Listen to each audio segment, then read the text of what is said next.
Hi everyone, my name's Bren from UCAN2 Weight Loss and Fitness. So wanted to talk today to you about DOMS. DOMS is an acronym for Delayed Onset Muscle Soreness. So the reason I want to talk about this, I quite often, in my gym, I actually lose customers from DOMS. My particular target market who I specialise in are not necessarily people who've done a lot in the gym before, and sometimes what happens is they'll come in for their first week or so and they'll get DOMS, they'll get this soreness, this muscle soreness after their first couple of weeks workouts, and then they'll be so sore and they won't come in for a week or more, and then they'll come in, they'll do another 1 or 2 workouts and they'll get so sore again that they don't come in for another week, and within like 2 weeks or so they're just like, wow, this is crazy, I don't know how these people do it week in, week out, and they don't they think that this is what working out is just constant soreness and not being able to get up and down off a chair because your legs are so sore. So I literally actually lose customers from this because they'll just give up after 2 or 3 weeks, thinking that they just can't live a life where you're always sore. Now, there's obviously that in mind when I made this video for those new people that's starting at my gym to learn what DOMS is and what they can do about it. So this is what we're going to tell you today. We're going to tell you all about DOMS, what it is, how to help it, how to reduce DOMS, what works to reduce DOMS and what doesn't work to reduce DOMS, because there's a few myths out there as well. We'll just go through that, so we're going to tell you all about that. Okay, so to understand how to work with DOMS, you have to understand what it is. And to do that, we have to understand a little bit about how muscles work. So on this blog post, I'm going to put up a little video for you from YouTube of somebody else's video that explains how muscles work. It's a little graphic video, short video, and it's a really fantastic layman's explanation of how muscles work. So if we understand that, we can understand what's happening with DOMS.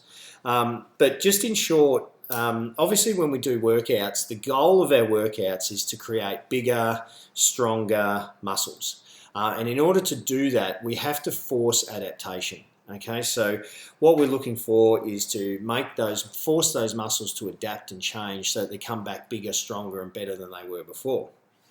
And the DOMS, that soreness, is a side effect of that forced adaptation. So in simple terms, when we use our muscles and we pull a weight that is heavy enough to actually force some adaptation, our muscles only contract, they don't push, they only pull. So what happens is our muscles, if you've ever had a steak and pulled it apart, or a chicken breast or something like that, you know that muscle is basically made up of fibres, and those fibres cross over and interlock, and when they're relaxed, they're here, and when we pull them tight, they pull in tight like that, and almost like Velcro, sticking together and pull together to lift that heavier weight. Now what happens when we do that and we lift a weight that's heavier than what their muscles can actually cope with, we cause a little bit of damage, so micro tears for want of a better word. And the healing process of those little micro tears is what you're feeling with your soreness. In order to cause that forced adaptation, we need to change or increase our load by about 10%. Anything under 10% is probably not going to cause you a lot of soreness. Anything over 10% is enough usually to cause some soreness. So that's why usually the first week or first 2 weeks of a new regime is probably the hardest. And that happens to people who are experienced gym goers or brand new. If you're brand new and done nothing and then you come in and start a program, well, of course you're going to get soreness because you're changing heaps more than 10%. If you're somebody who's been going to the gym for a long time, I probably change my workout out up every 6 to 12 weeks, depending on what we're doing.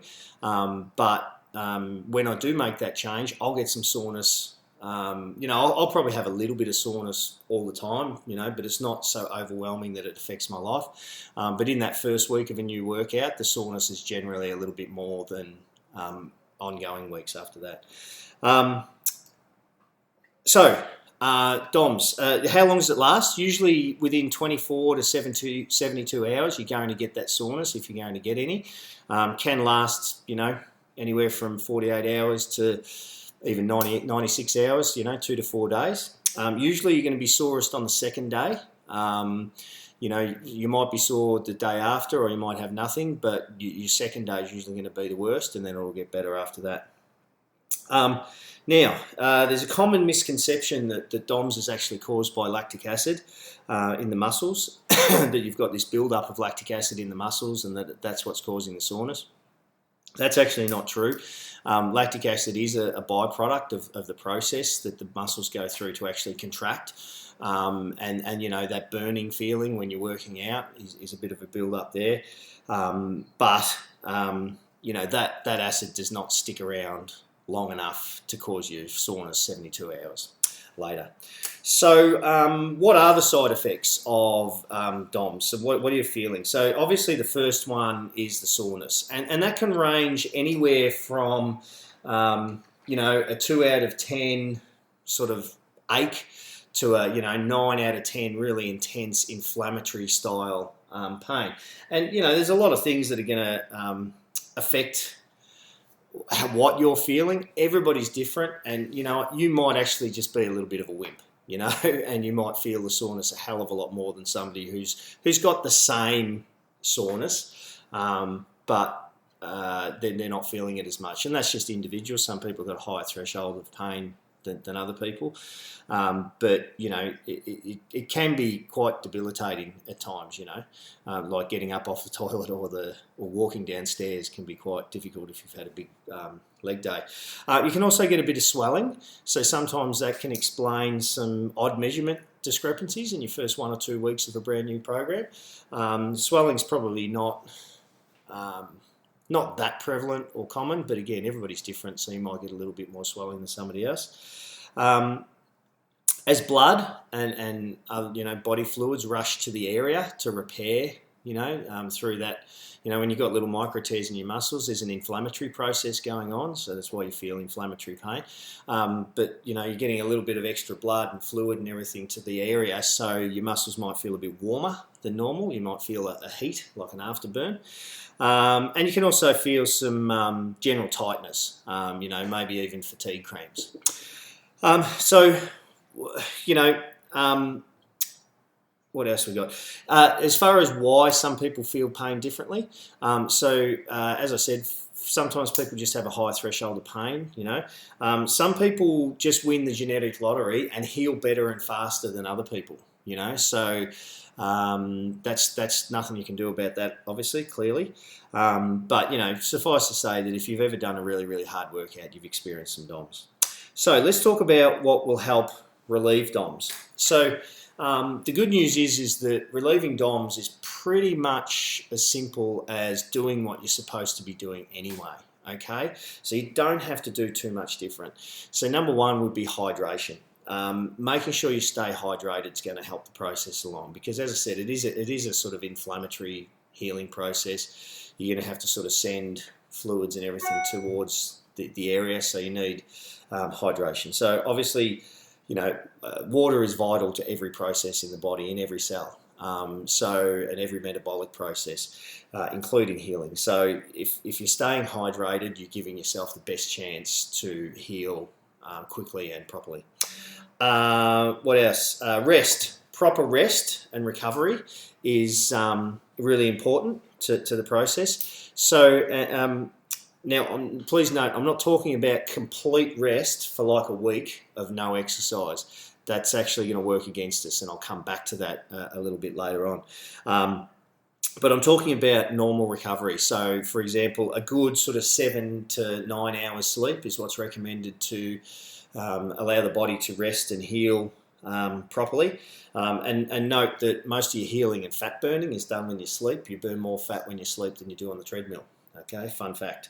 So getting a decent amount of sleep is going to help your soreness and the healing process, giving your body the best chance to do what it needs to do. Warm-ups. So warm-ups have actually been proven to help reduce DOMS and reduce the level of pain of DOMS. So there's definitely a connection there. So I'm talking about a good, proper warm-up. Dynamic stretching, not just static stretching, you know. So static stretching is when you grab a stretch and you hold that stretch for a period of time. That's static stretching. Dynamic stretching would be more like, you know, touching your toes and gradually as you warm up, bouncing a little bit to go a little bit deeper and a little bit deeper.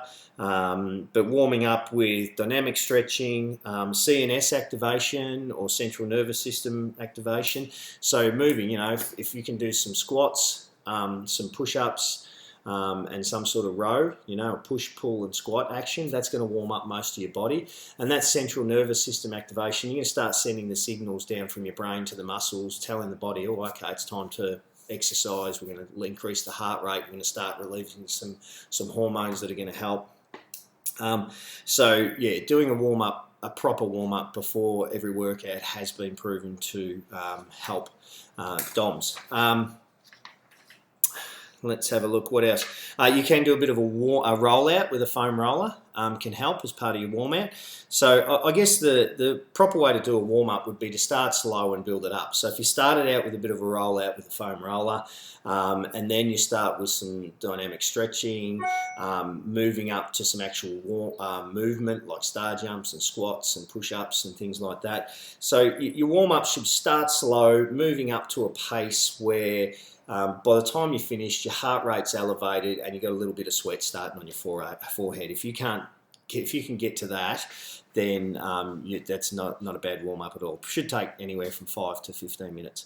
Now, there is a bit of a tenuous link between static stretching and DOMS, but it's not so proven and it's not such a strong link for us to put it into the it will help column. I've actually got it in my it won't actually help column, so I'll come back to that later.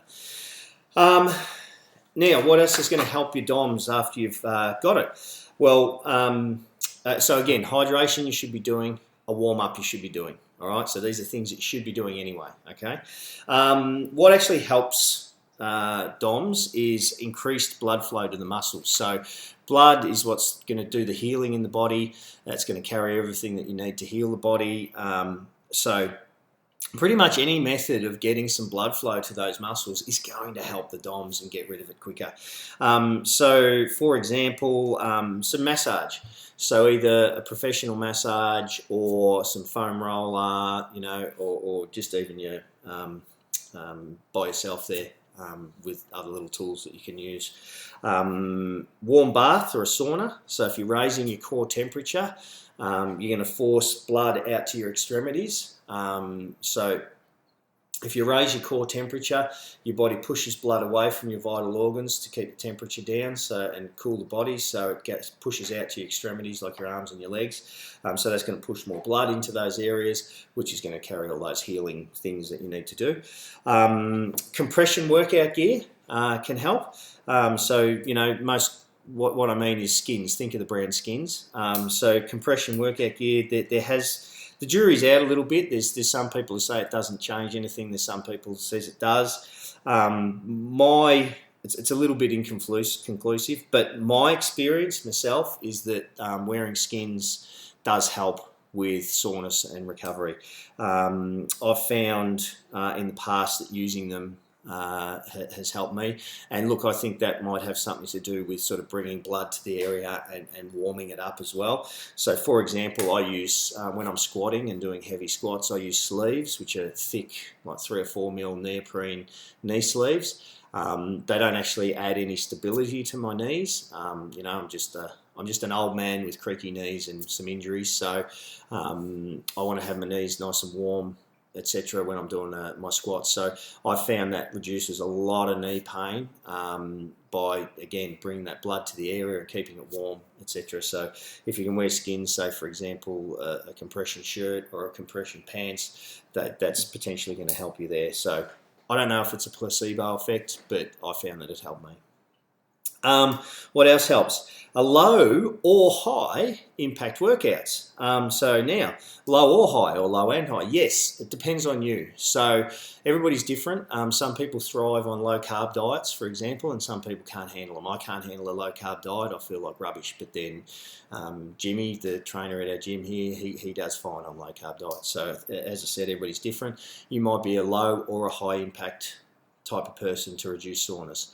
I'm more of a high impact sort of person. If I got some soreness, if I get stuck in and just do a normal high impact workout like I normally would, soreness goes away, within usually minutes of warming up. So how do you know, which person you are? Just have to try. Just have to try. So what's an example of a low impact workout? Low impact workout could be walking or riding your bike or going for a light jog or some swimming, with a warm up and a stretch and that sort of stuff. So obviously low impact, low pace, not too many jarring movements, that sort of thing. You could try that out and see if that works for you. High impact would be pretty much a standard workout. So whether it's weights or going to a class or something like that, that's entirely up to you. What that would be. But remember that blood flow is going to help facilitate the healing process. So it's doing some exercise is going to get that process working. So it might seem a little bit counterintuitive to actually get back in and do some of the more of the work that made you sore in the first place, but it really will help. Apart from anything else, a high impact workout is thought to have an analgesic effect on the muscle because we have these feel-good hormones and these things that are released when we exercise, and some of those have an analgesic properties, i.e. painkiller. So that can help as well. So this is what I was talking about at the start with some of my clients. I actually lose customers because they come in, do a hard workout, get really sore and have a week off. They stop the soreness, so they don't do anything for that week, and then they come back in and then they do another workout, they get really sore again and just have another week off, and then they come back in on the third week and then they do a workout and they get really sore again, and after 3 weeks of it they just say, this is insane, how are you supposed to do more than one workout a week if you just get so sore you can't sit down on the toilet? And the problem is that they're not working through the soreness, they're not managing the soreness, they're letting the soreness manage them, and by doing nothing, they're not actually getting that forced adaptation with the muscles and not preparing the body for the next one, yeah? So what will help? Drinking, stretching and warm-ups, or stretching then a warm-up. Light workout or a heavy workout, either way, but basically doing the things that you should be doing anyway. So if you're somebody who's just started out, and you've had 1 week, one workout, and you've got really sore, don't have a whole week off. Give it, 1 or 2 days, go for a walk, see if that helps. If that doesn't help, go into the gym, do a slightly heavier work. Just build it up a little bit until you can start feeling better. But in the meantime, keep eating well, keep hydrated, all those things. Okay, so yes, and of course eating well helps too, because obviously it's an inflammatory process. If you're eating well and you've got a good diet, then you're probably not building up lots of foods that cause you inflammation. Okay. Okay, so what won't help DOMS? What won't help DOMS? Stretching won't help DOMS. Contrary to popular belief, stretching does little to help DOMS. Once you've got the soreness, no amount of stretching in the world is going to actually help it. But you know what? It doesn't hurt it either. So if stretching makes you feel good, if you've got those sore muscles and you want to stretch it out and it makes you feel good, then go for it. It's not going to hurt you, okay?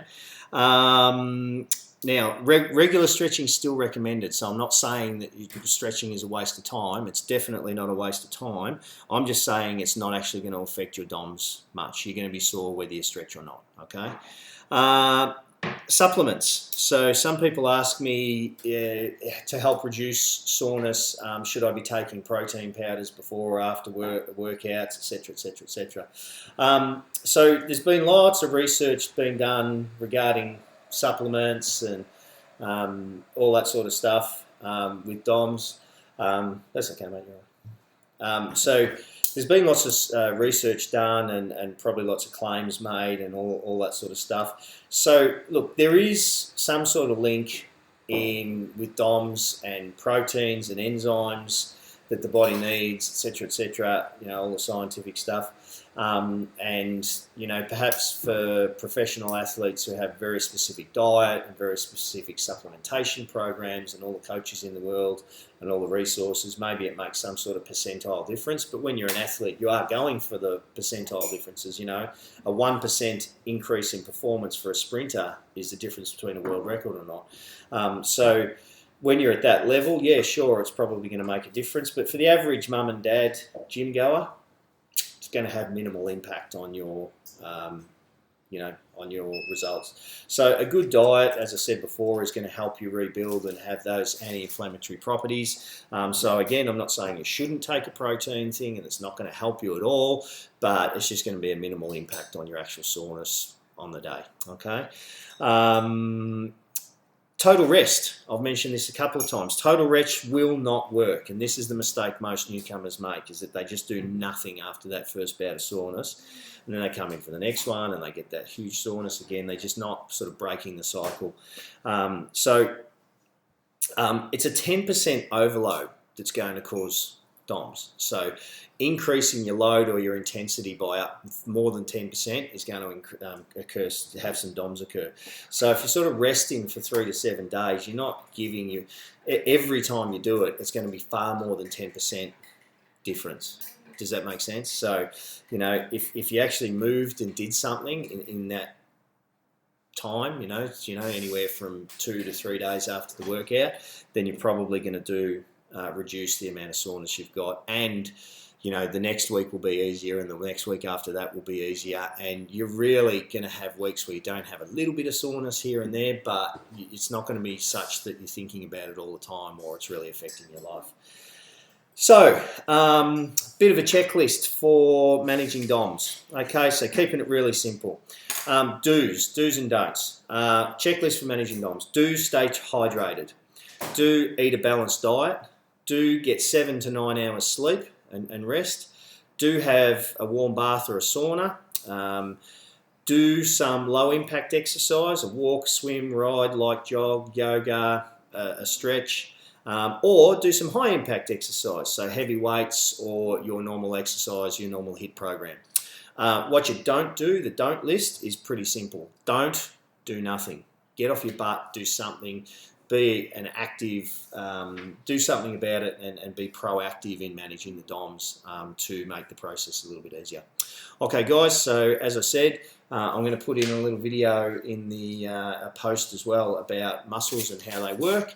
If you've got any questions or anything, you can use the comment section below, or jump onto our Facebook page, UCAN2 Weight Loss, or send me an email, bran@ucan2weightloss.com.au, or even give me a call, 0411 147 214. Cheers, guys. Have a great week.